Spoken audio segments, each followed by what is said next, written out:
여기는 평당 시세가 250에서 300만 원 이상 되는 곳이에요. 100만 원 정도에 받았으니까 저희가 200만 원에 팔게 되면 5억 정도 버는 거고, 250 정도에 팔게 되면 7억 이상 시세 차익을 얻게 되는 겁니다. 그럼 수익률이 몇 프로예요? 10배니까 한 1000% 이렇게 되겠죠. 네.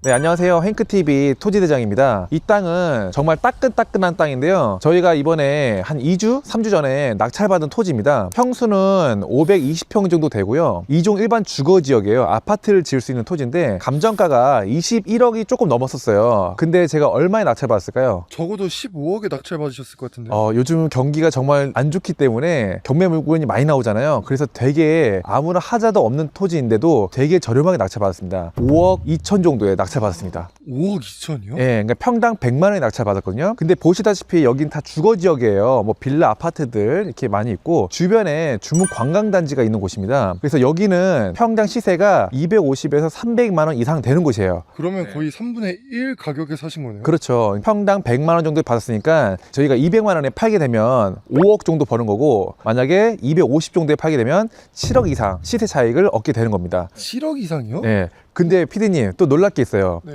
여기에 대출 몇 프로 정도 받았을까요? 아무리 그래도 네. 그래도 실투자금 2억은 들었을 것 같은데요? 아직 대출을 받진 않았거든요. 근데 자선은 한 상태입니다. 저희가 낙찰가 대비 대출을 90%를 받아요. 90%요? 예. 그러면 5천만 원이면 할 수 있는 거예요? 근데 취득세에 한 2천만 원 들어가니까 7천이 필요한 거죠. 그럼 수익률이 몇 프로예요? 한 10배?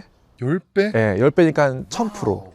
이렇게 되겠죠. 예. 와, 그럼 이 땅 소개 좀 한 번만 해주시면 안 돼요? 네, 이 땅은 저희가 왜 낙찰을 받았냐면요. 우선 제일 중요한 거 시세보다도 되게 월등하게 저렴했기 때문에 저희 입찰을 들어간 거예요. 그리고 여기가 지목이 농지인데 주거 지역 안에 있는 농지는 농지 취득 자격 증명원이 필요가 없습니다. 그러니까 법인도 입찰할 수 있고 여러분들 같이 육지에 거주하시는 분들도 자유롭게 입찰할 수가 있는 토지예요. 그래서 저희가 일부러 혼자서 입찰하지 않고 3명이서 입찰을 했거든요. 왜일까요, 피디님? 돈이 부족해서는 아닌 것 같고.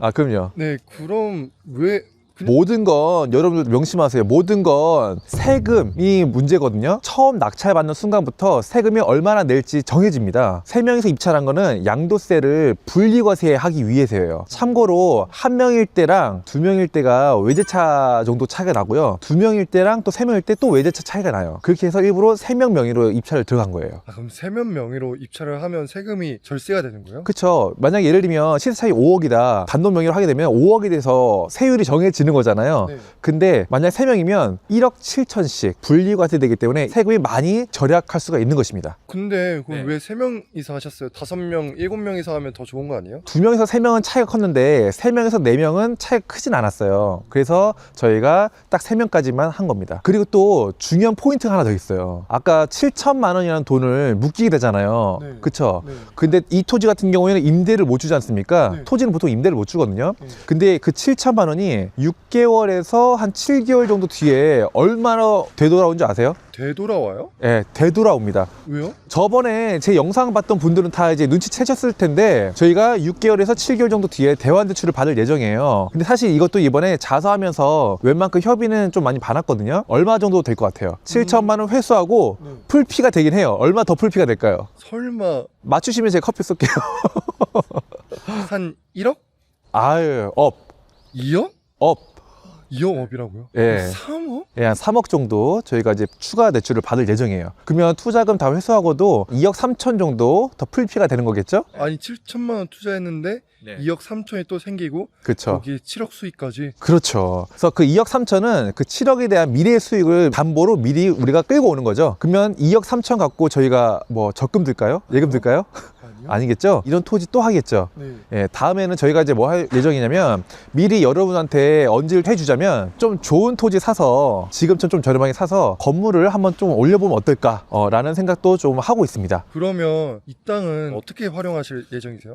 지금 이 땅을 보시면 좀 하자가 하나 있었어요. 뭐냐면 지금 땅 모양이 네모 반듯 해야 되는데 이쪽 지금 주차장 부지 이쪽 부분이 좀 이렇게 들어와 있잖아요. 네. 그래서 이 부분을 저희가 토지주를 만나서 좀 협의를 봐서 매수를 할 예정이에요. 모양이에요. 그러면 땅 모양이 네모 반듯해지거든요. 완벽하게. 그러면 여기에는 나중에 아파트가 됐든 주변에 보이는 것처럼 연립주택이 됐든 그런 것을 지을 수가 있어요. 그러면 이 땅 사셔가지고 건물을 올리실 생각이세요? 원래는 올릴 생각도 있었는데요. 지금 이제 경기가 좋진 않잖아요. 그래서 함부로 그렇게 좀 큰 도전을 하기는 시기상조인 것 같고요. 그래도 항상 개발하시는 개발업자분들이 있기 때문에 그런 분들한테 시세보다는 조금 저렴한 금액으로 팔 생각을 하고 있어요. 그러면 이런 땅은 좀 잘 팔리는 편인가요? 그렇죠. 어쨌든 주변에 보시면 다 빌라고 아파트잖아요. 빈 땅들이 많이 없었잖아요. 500평이 넘는 큰 빈 땅이 흔치 않기 때문에 수요는 꾸준한 편입니다. 그럼 이런 땅은 어떻게 팔아요? 이런 땅은 이제 부동산에 내놓을 수도 있고요. 땅이 크기 때문에 앞에 큰 팻말을 박아도 되고, 아니면 시공사를 알고 있다면 주변 시공사한테 컨택을 해가지고 매수 의향 물어보는 것도 아주 좋습니다. 그럼 이런 땅은 어떻게 사셨어요? 이 땅은 이제 경매로 샀죠. 왜 샀냐면 감정가 21억인데 5억대까지 유찰됐기 때문에 저희가 이제 낙찰을 받은 거고요. 그리고 무엇보다도 이 앞에 주문 관광단지잖아요. 그리고 주변에 새 아파트들은 있어요. 브랜드 아파트. 그런 것들은 이제 분양가가 좀 많이 비싼 편이에요. 그런 아파트들은 돈이 그래도 있어야 들어갈 수 있는 거잖아요. 네. 그렇지만 여기에다가 이제 연립주택이나 이제 소형 아파트를 짓게 되면 분양가가 그것보다 훨씬 더 저렴할 수밖에 없겠죠. 그러면 이제 진짜 실수요자들, 이 동네 주민분들이 살 수도 있는 것이고, 여기 앞에 주문 관광단지다 보니까 정말 산책하기도 좋고 힐링하기가 너무 좋아요. 그러니까 세컨드 하우스 수요로 매수할 수 있는 분들도 계실 거라고 저는 생각이 됩니다. 좋은 땅인 것 같은데 네. 왜 이렇게까지 떨어진 거예요?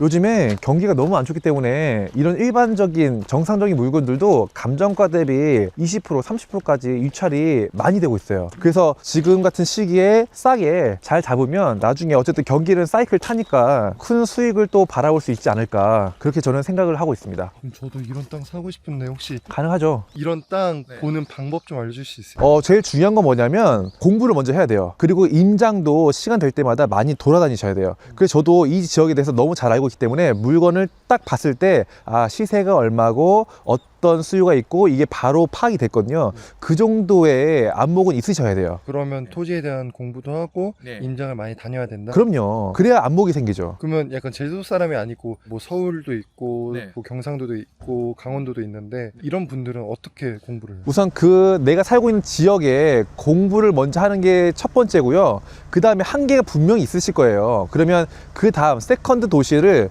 관심을 가지시고 그 도시에 대해서 공부를 하고 임장도 하고, 그게 맞다고 저는 봅니다. 그럼 이런 팁 같은 경우는 어떻게 하면 알 수 있을까요? 자세한 내용은 제가 고정 댓글에 남겨놓을 테니까 그 부분 참고해서 보시면 아주 큰 도움이 되실 겁니다. 그리고 제가 앞으로 행복재테크라는 카페에 칼럼 남길 거예요. 그때 좀 자세하게 오늘 말하지 못한 자세한 부분까지 남길 예정이니까요. 그 부분도 꼭 읽어보시고 참고하시면 좋을 것 같습니다.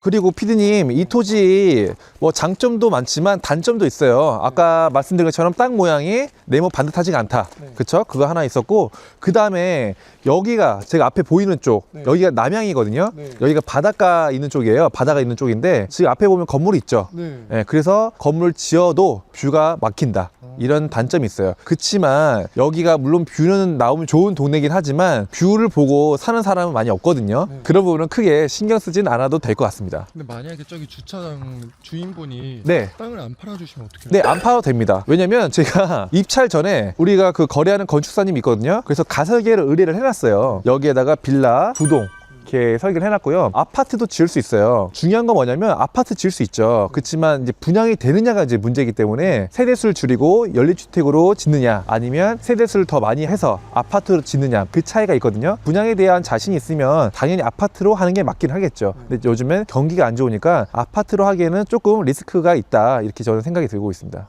그러면 이 땅은 진짜 사실 분들이 엄청 많겠네요. 결국에 한 명만 잡으면 돼요. 사람이 없다 하더라도 이 땅을 인정하고 이 땅을 마음에 드는 사람 딱 한 명만 잡으면 되는 거거든요. 그리고 항상 플랜 B도 있어야 돼요. 자, 이 땅 안 사도 돼요. 그래서 이 땅 주인하고 연락이 돼서 협의를 볼 때 우리는 이거 없어도 괜찮잖아요. 물론 모양은 좀 안 이쁘지만. 그래서 여유 있게 밀당을 할 수가 있어요. 근데 우리가 이 땅 없으면 개발이 안 된다. 그러면 우리가 여유가 없잖아요. 그러면 이 땅을 1억이 됐든 2억이 됐든 3억이 됐든 무조건 사와야 된단 말이에요. 근데 지금 그런 상황이 아니잖아요. 우리가 여유가 있는, 절대 을이 아니다. 그러니까 제가 입찰한 거예요. 아무리 싸다고 해도 내가 을이다? 그럼 저는 입찰 안 합니다. 그래서 그런 모든 면을 보시고 이곳을 사신 거네요. 다 파악을 해야죠. 근데 이런 사례가 흔치 않을 것 같은데 저는 흔한데? 뭐 하기 나름이죠. 근데 저 같은 경우에는 제 눈에는 너무 많이 보여요. 너무너무 많이 보입니다. 요즘같이 경매 물건이 쏟아질 때는 너무 많이 보이기 때문에 지금 현금이 좀 있으신 분들은 아주 좋은 기회가 될 수 있을 것 같습니다. 근데 이것도 현금도 많이 안 들잖아요. 맞아요. 1억도 안 들고. 맞아요. 소액은 아닌데 이런 큰 땅 투자할 때 1억도 안 들어가면 소액이긴 하죠. 근데 그것도 6개월에서 7개월만 조금 묶이면 된다. 오늘은 7천만 원으로 10배 이상 수익을 낼 수 있는 토지 사례를 보여드렸는데요. 지금 경매 물건이 계속 많이 나오기 때문에 이런 물건들이 계속해서 등장할 거예요. 근데 중요한 건 뭐냐면 안목이 되게 중요하거든요. 안목이 생기려고 하면 첫 번째 임장을 많이 다녀야 되고, 두 번째 많이 아셔야 돼요. 그러니까 공부를 많이 하셔야 됩니다. 그래야지만 안목이라는 게 생겨요. 그러면 안목이 생기면 이런 기회가 왔을 때 바로 잡을 수 있는 자신감이 생기거든요. 그러니까 여러분들도 그런 자신감을 갖기 위해서 열심히 움직이시고 행동하셨으면 좋겠습니다. 앞으로 더 좋은 토지로 또 인사드리도록 하겠습니다. 감사합니다.